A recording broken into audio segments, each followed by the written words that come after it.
back here to What's Cooking on CRN Digital Talk Radio. Michael Horn and Paul Stern on CRN Digital Talk Radio from Hollywood. Dr. Joel Fisher we have back on the line here. Dr. Joel, sorry we lost you there.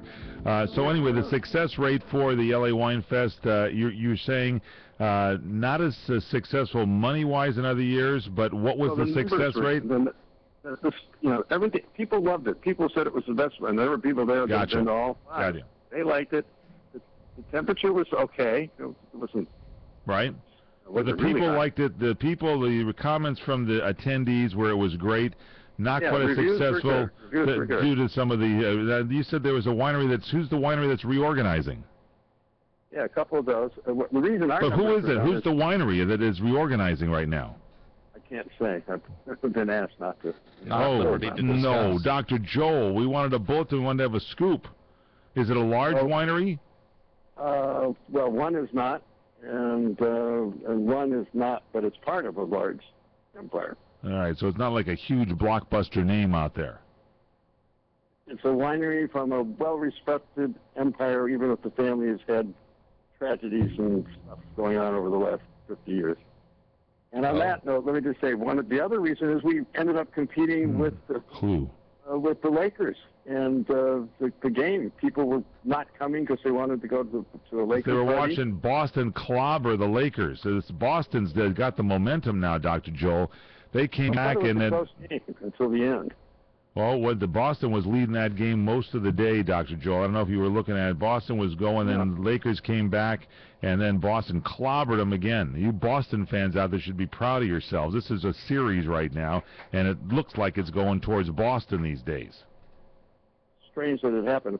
I mean, people that I talked to who were Laker fans were saying, even though the score wasn't close, the game was close, whatever that means. Michael, you'll have to tell me someday what that means. It just means that the Lakers made it a game towards the end and then collapsed again.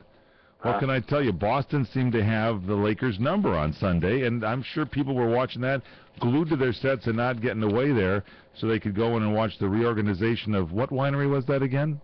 What do you think John Wooden would say about all this basketball nonsense?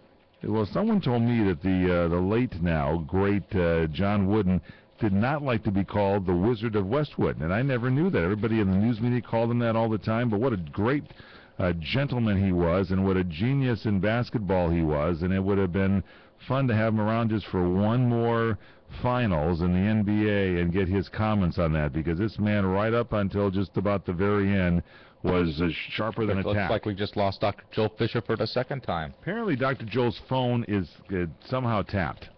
And maybe that's why we need to contact the phone company and run like a sweep on the line or something of that sort. It's a winery that has had like some personal tragedy and stuff. I hated it. It sounds sadist, but it sounded like Dr. Joel Fisher was alluding to maybe the Gallo organization. You think they're having some reorganization? They did that book, remember? Was that book Gallo Be Thy Name? Yeah. You were kind of really on top of that one early on. Yeah, well, that's good. I hate not to that I'm casting aspersions. Yeah, I know. I hate to speculate here, but I mean, Dr. Joel. I mean, he drops the little kind of drops these bombshells and then forgets that he's on the media, and we have an audience here that is thirsty for knowledge, and we love to get these scoops. Can we, Jack Roberts? Can we do some research on that? Because I want to know, and I know the audience wants to know now what organizational thing. And I'm sure it's no big deal. They're just reorganizing maybe a portion of one of their brands.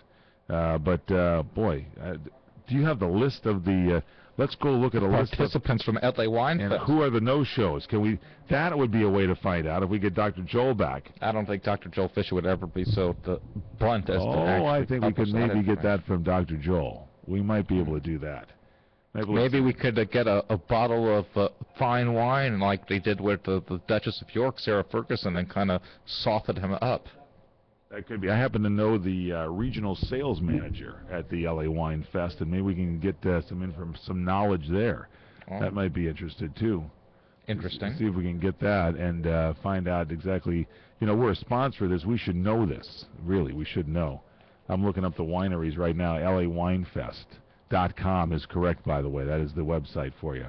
And we'll try to get a listing of this before the end of the show. We'll try to get this out to you because we need to know. Anyway, Paul Stern, you have not made like your final synopsis of the of your weekend over there. You know, we I actually haven't extended our weekend. Yeah, it was longer than we thought. And I happen to notice that in listening to the What's Cooking on Wine program from Ruth Chris Steakhouse, you actually did one of the finest overviews of what Auction Napa Valley is all about, and I would hate to even try to even approach the comprehensive overview that you did in literally a matter of just minutes. So, no, believe me, Mike, kudos to you. Even more amazing, I felt, was that Michael Jordan actually butted out of my whole review and just let me do it all myself. I had actually suspected that he could have been late in showing up, but you're telling me that is not the case. Some people speculated there might have been a flat tire involved, but, you know, you'll never know. You will never know on the show. See, we don't actually tell you, but we give a couple of hints to give you something to chew on. Listen to the other shows.